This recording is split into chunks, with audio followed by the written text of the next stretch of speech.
দর্শক, একটি কলাম দেখছি ডেভিড বার্গম্যানের। আওয়ামী লীগের কার্যক্রমে নিষেধাজ্ঞা, ঝুঁকির দিকগুলো কি, এ নিয়ে একটা দীর্ঘ আর্টিকেল তার।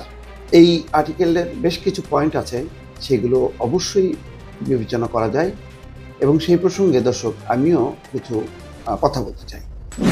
দর্শক, আমরা বিশ্লেষণে যাবার আগে আপনাদের কাছে অনুরোধ করছি যে ভয়েস বাংলার এই সংবাদ এবং সংবাদের বিশ্লেষণগুলো আপনাদের কেমন লাগছে অবশ্যই আপনারা মতামত লিখে জানাবেন।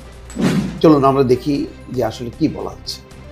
যেই প্রেক্ষাপটে নিষিদ্ধ করা হলো, এটার যে যৌক্তিকতার পক্ষে অনেক যুক্তি আছে। যে কারণগুলো, এর কারণ হলো গত 15 বছরে আওয়ামী লীগ আসলে গণতন্ত্র বলে কিছু রাখেনি দেশে, নির্বাচন বলে কিছুই রাখেনি, বিরোধী দলের সভা সমাবেশের অধিকার, রাজনৈতিক অধিকার কোনো কিছুই রাখেনি এবং দুভাবে তারা ফ্যাসিজম কায়েম করেছে। এক হচ্ছে দলকে এবং সরকারকে, পুরো সরকার যতগুলো তার ইনস্টিটিউশন আছে সবগুলো, এবং রাজনৈতিক দল হিসেবে ছাত্রলীগ, আওয়ামী লীগ, যুবলীগ, আওয়ামী লীগ সবাইকে মিলে একটা সিন্ডিকেট, পলিটিক্যাল সিন্ডিকেট দিয়ে তারা বিরোধী দলকে দমন করেছে এবং শেষ পর্যন্ত তারা নিশ্চিহ্ন করার চেষ্টা করেছে পর্যায়ক্রমে। 5ই আগস্ট গণঅভ্যুত্থানের মধ্য দিয়ে তারা উৎখাত হয়েছে। এখন প্রশ্ন হচ্ছে যে আওয়ামী লীগ নিষিদ্ধ করা হলো এবং সেখানে বলা হচ্ছে যে আইনের সংশোধনী এনে সব দলের সব কর্মকাণ্ড নিষিদ্ধ বলার অর্থ হচ্ছে এই যে প্রেস বিজ্ঞপ্তিতে যেটা বলা হচ্ছে, গণমাধ্যম, অনলাইন, সামাজিক যোগাযোগ মাধ্যম বা অন্য যে কোনো মাধ্যমে দলের সমর্থনে কোনো ধরনের প্রচারণা চালানো যাবে না। এমনকি মিছিল, সভা, সংবাদ সম্মেলন আয়োজন বা জনসমক্ষে বক্তব্য দেওয়াও নিষিদ্ধ করা হয়েছে।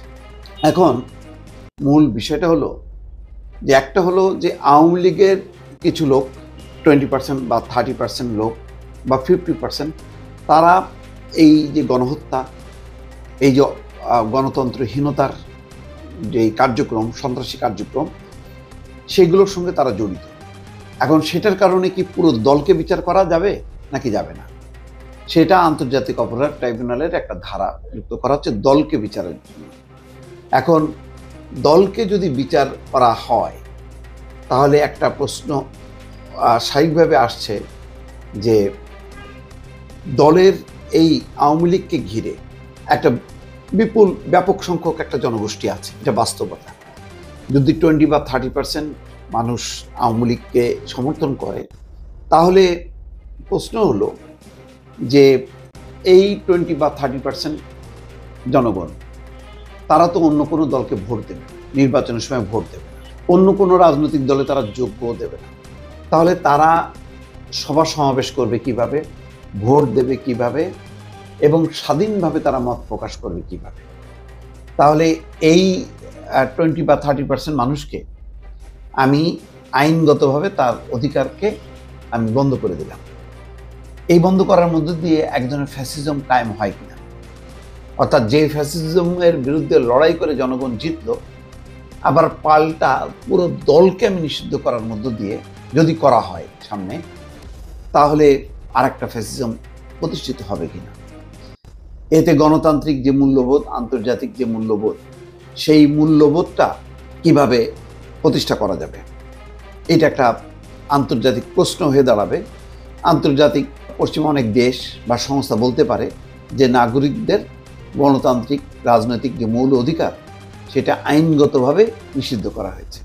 যেমন দেখেন, এখানে বলা হচ্ছে, ডেভিড বার্গম্যান বলছেন যে এটি দেশের রাজনৈতিক স্বাধীনতা এবং নাগরিক অধিকারের উপর বড় প্রভাব ফেলবে। আওয়ামী লীগ দেশের সবচেয়ে পুরনো রাজনৈতিক দল, এর শেকড় 1971 সালের মুক্তিযুদ্ধের ইতিহাসে প্রথিত। তাদের রয়েছে এক বিশাল জনসমর্থনের ভিত্তি। তাদের অনেকেরই 2024 সালের জুলাই আগস্ট ঘটনার সঙ্গে কোনো সম্পর্ক নেই। নানা কারণে এই দলটিকে অনেকে সমর্থন করে। কেউ করে দলটির সামাজিক সাংস্কৃতিক অবস্থানের কারণে, কেউ ধর্মনিরপেক্ষতার পক্ষে অবস্থানের কারণে, কেউ উন্নয়নমূলক কাজ বা শুধু তার ঐতিহাসিক ভূমিকার কারণে। নতুন নিষেধাজ্ঞার ফলে এই লাখ লাখ সমর্থক বস্তুত তাদের রাজনৈতিক অধিকার হারাবে। আওয়ামী লীগের পক্ষে যে কোনো মত প্রকাশ, মৌখিক, লিখিত বা অনলাইনে শেয়ার করাও অপরাধ হিসেবে গণ্য হতে পারে।